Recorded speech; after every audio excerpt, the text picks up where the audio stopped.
Hello, I'm Andrew Walls. I've led e-learning in a large all-through academy, and I've also directed IT for a multi-academy trust. And in this series, and this module in particular, we're going to look at the power of Google Drive to enhance teaching and learning, but also the productivity and workflow of teachers and students in order really to make our lives quicker, more efficient, and generally Google Drive? Well, in front of me, I have a brand new, freshly set up account logged into Google Drive. There's not much here. There is one file, as you can see here, listed under files. But what is Google Drive? Well, it's a cloud storage and working area, but that sounds very techie. So, what does that mean in really plain English? Well, think of it a little bit like a folder on a computer or a drive on a computer, or perhaps like a hard drive that you plug into your computer. Has all your files on. All your files are stored there. You can click on them, you can access them, you can work with them. But the beauty of Google Drive is these files aren't stored on anything physical that you own. They're not stored on your computer. They're not stored on your phone. They're not stored on a USB stick that you might accidentally lose. They're not stored on a hard drive that you might drop and break and hear that horrible clicky sound that's kind of the screech of death of a hard drive. It exists in the cloud, which means in reality, it exists on a computer owned by a big company that keeps that data really secure. And it's so secure, in fact, they probably keep multiple copies of that file. Google keep lots and lots of copies of everything you put into Google Drive. So if one of those computers breaks, your file is always there and it's stored there.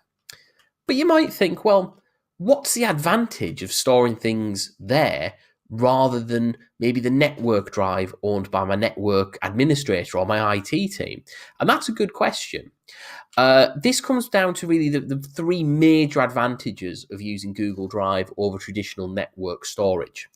The first reason it's a really good tool to use is that because everything is stored in the cloud or in a big computer owned by a big company, in this case Google, and it's backed up lots and lots of times with lots of computers hooked up to the internet, it means that your files are accessible instantly on any device which is connected to the internet. My phone has the Google Drive app installed from the Play Store, or it might be the App Store if you have an iPhone. And if I log into that with my Google Drive details, all my files are there. I can see them instantly. I can click on them. I can access them. If someone stops me in the corridor and says, "Do you know where that file is?" I can get my phone out and look. I don't have to dig out a hard drive or a USB or log on to a computer. All my files are here. As well as that, the fact that it's available everywhere, I can work seamlessly between home and school. If I stop writing a document at school at 4 o'clock and I travel to an appointment and then I travel back home later on that evening, that document I can just resume straight from Google Drive straight away. So that flexibility is fantastic. The second major advantage, and I think this is one that we can forget about if you have a really good and reliable IT system in your school, is uptime and the reliability of Google Drive. Now, it's very rare, speaking as somebody who's directed IT across a trust, that we get downtime. But you can guarantee if it happens, it's going to happen out of hours. Quite rightly, schools do not have the money to employ IT staff to sit on duty 24 hours a day. It's just not possible for at least any school I know. So if you're working on a remote desktop into school and there's a cooling failure at school and the servers all start overheating, or maybe there's an electrical power cut or a power trip somewhere, and the server that you're working on and you're connected into your school, or the internet line into your school goes down, there's not going to be anybody there to fix the problem potentially till the next morning. Really not the most convenient thing if you're planning a lesson at 9 o'clock at night, as unfortunately sometimes we all tend to be. But with Google Drive, because it's ran by Google and there's lots of backups and lots of servers ready to take over if one fails in other data centers and different places around, Google Drive will always be up, or at least 99.9% of the time. Downtime is very, very rare. So you can trust it as a platform to work in that's always going to be there. And let's be honest, even the least tech savvy user, if you ask them what do they want above anything else with IT, they always answer the same thing. We want it to work. And that's the bonus of Google Drive. You can guarantee it will work. Google engineers, if anything ever went wrong, will get that service back up and running probably in less than a minute. The uptime is unreal. So you can always trust on it being there, or nearly always trust. I'll watch my words carefully. There's always an unforeseen future event, but it's always there. It's always up generally.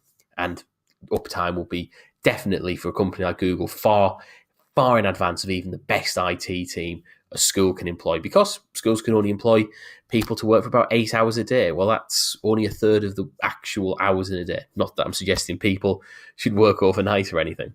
So the other massive and final big reason why Google Drive's a fantastic resource to use isn't just that your files are accessible on any device whenever. It's not that it's super reliable and always up, but you get unlimited storage. So there's no risk of filling up the amount of data you put into Google Drive. There is, if people want to get really nitpicky, a very extreme daily limit for what you can put there. But I can't imagine even the most intensive media teacher even coming close to that limit. But as on a whole, you can put stuff up all the time, as much as you want, every day, and it will never fill up. There isn't an upper limit on how much Google will allow you to store in Google Drive. You can keep putting files up. So if you're working in a school which has a limited server, which allows you to store, maybe it might ration you to 5 to 10 gigabytes per user, or it might say once that's full, it's full, and you can't get more space because the school can't afford more storage servers and new solutions internally. Google Drive has the advantage of never filling up. It will never reach a full position. So that's the other major reason for using Google Drive. Now, they're the three big reasons. There's other reasons as well, which we'll get into when we look at this tutorial. But effectively, Google Drive provides a free, fast, flexible solution for you to do all of your IT, lesson planning, writing reports, anything you need to do IT related can be done in the cloud in a completely reliable, fast, free and secure system. So let's get in and let's have a look at how we use Google Drive in a bit more detail.